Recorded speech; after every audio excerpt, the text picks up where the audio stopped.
এবং বনি ইসরায়েলের উপর তোমার রবের উত্তম বাণী পরিপূর্ণ হল, কারণ তারা ধৈর্য ধারণ করেছে।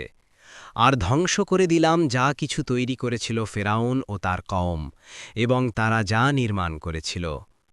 ১৩৮। আর বনি ইসরায়েলকে আমি সমুদ্র পার করিয়ে দিলাম।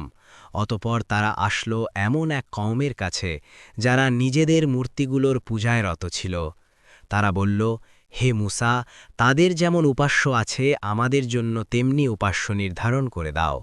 সে বলল, নিশ্চয় তোমরা এমন এক কওম যারা মূর্খ। ১৩৯।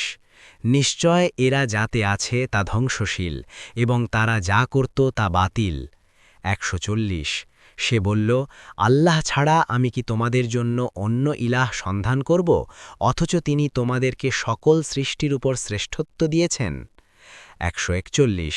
আর স্মরণ করো যখন আমি ফিরাউনের লোকদের থেকে তোমাদেরকে রক্ষা করলাম, যারা তোমাদের নিকৃষ্ট শাস্তি দিত, যারা তোমাদের ছেলেদের হত্যা করত এবং নারীদের জীবিত রাখত।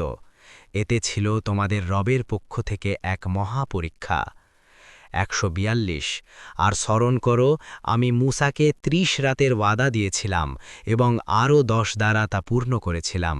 সুতরাং তার রবের নির্ধারিত মেয়াদ ৪০ রাত পূর্ণ হল, এবং মূসা তার ভাই হারুনকে বলল, আমার কওমের মধ্যে তুমি আমার প্রতিনিধিত্ব করো, সংশোধন করো, এবং ফাসাদকারীদের পথ অনুসরণ করো না।